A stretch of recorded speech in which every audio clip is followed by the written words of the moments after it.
condition. We just got this in the last minute or two. This was a story that we brought you last night here at 10 o'clock and, of course, have been covering here on 13 News. We don't have any more details about this, but as you saw in our story last night, again, Ron and Beverly Barker, they were in an RV. They were on their way to Arizona to see some friends. They never got there. It had been several days since they had been spotted, several days since they had been spotted with a trailer with a Kia that they were towing. But again, we've just learned that the couple has been found. They are alive. We don't know their condition, but they have been airlifted off of a mountain. We're going to continue to follow this story over the next hour and have more information for you coming up on 13 News at 11. So thank you for joining us here. We're going to get to Emily Longnecker and a story that she's got on remembering a fallen officer through physical fitness. We're going to be talking about Tiger Woods getting back to the Masters this week. First round is on Thursday.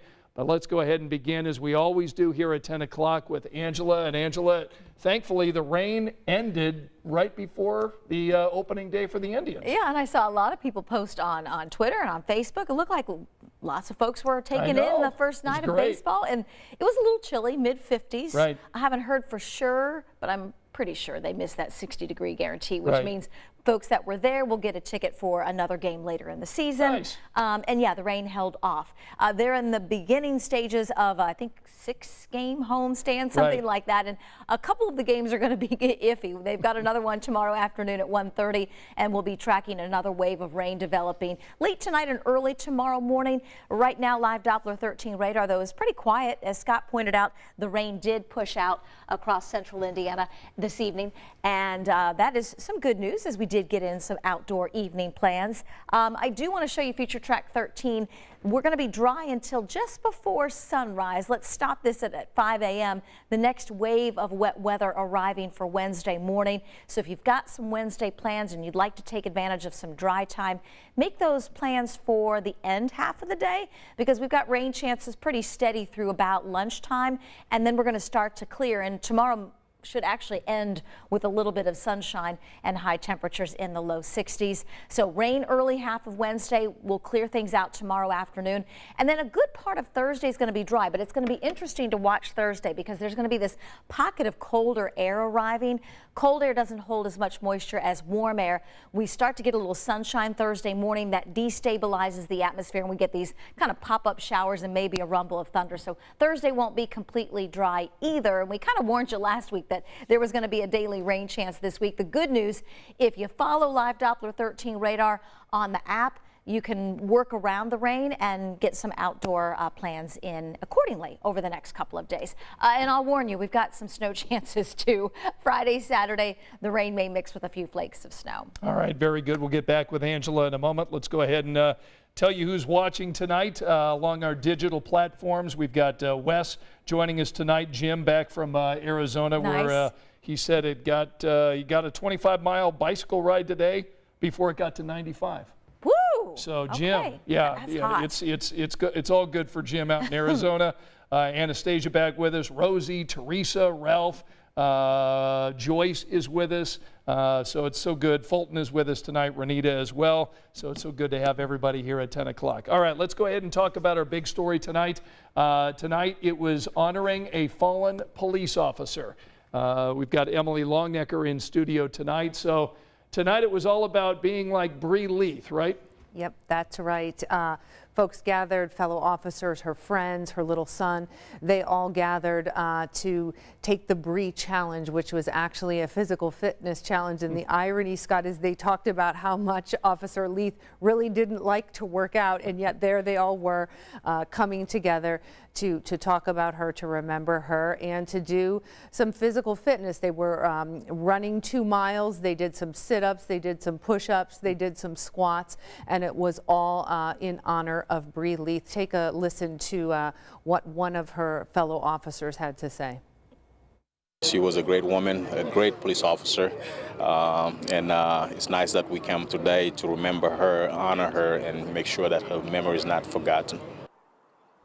You can see right there that number 231. That was her number with the force. No other officer will have that number. There's her beautiful little son Zane there with a T-shirt on that says "My Mommy," and he led the run. Folks doing squats. So they were doing 77 squats, 77 push-ups, 77 sit-ups, all to add up to the number 231, which was her number with the force. And of course, there's little Zane right there running.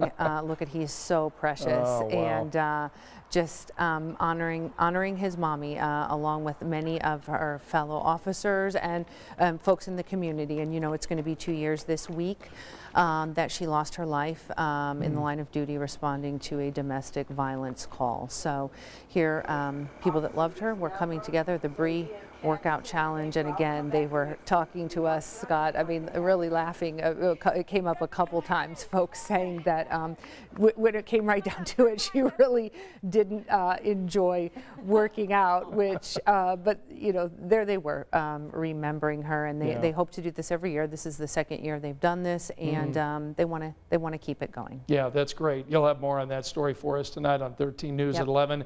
Emily, thanks so much for joining us here at 10 o'clock.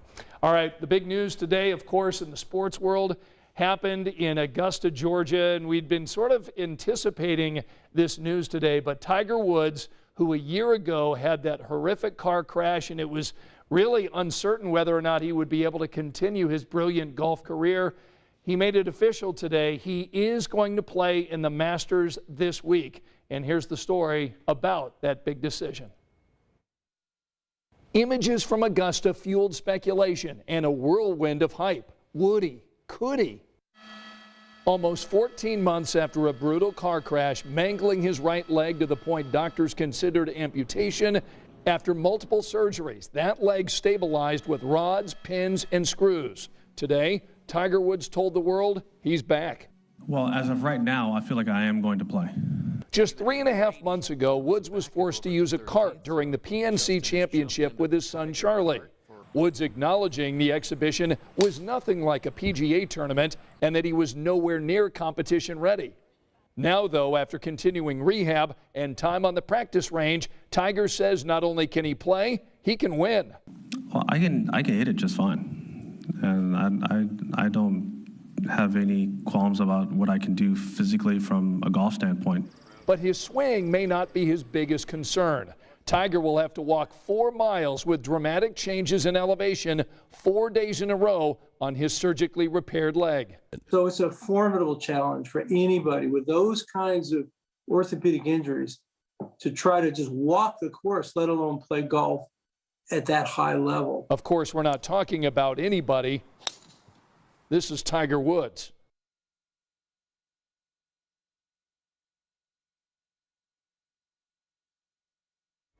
All right, so Tiger Woods will be out there at Augusta for the Masters when the first round begins on Thursday. And Angela, I mean, my gosh, the ratings are going to be soaring this week. Everybody's going to be watching him, of course. And, you know, look, I mean, it's amazing that he's able to get himself to the point where he can even think about playing in the Masters. Sure. But I think, you know, can he actually walk the course? Which is going to be really difficult for him. I saw Mike Tirico being interviewed, I think, for Nightly News this evening, and it's 4 miles at a minimum, and the undulations. Yeah. So it's not just like walking around a track or walking, you know, on a flat surface. Right. It's, you know, it's a little hilly, a little bumpy, and it is 4 miles, and it's hard to do once.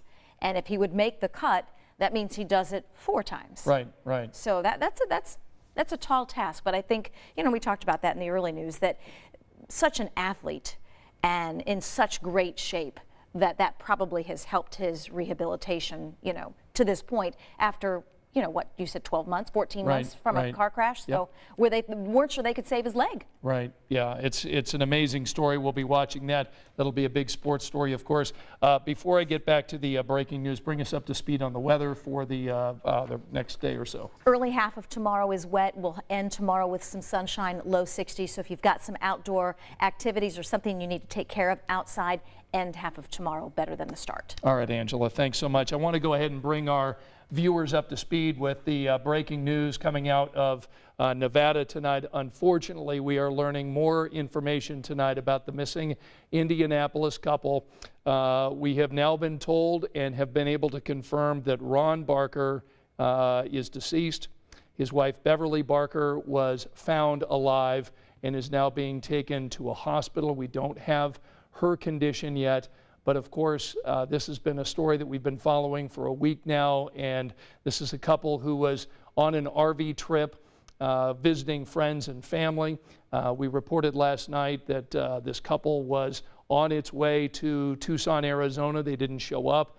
We know that the wife in this case, Beverly Barker, had a birthday coming up. We knew that both of these people from Indianapolis were not in good health, both apparently struggling with diabetes. They've got so many friends and family. So again, this is breaking news that we're learning again that Ron Barker has died as a result of this incident out there in Nevada. His wife, Beverly, is alive. We don't have her condition, but is being taken to a hospital. We'll be gathering more information and have that for you tonight on 13 News at 11. Thanks for joining us tonight at 10 o'clock.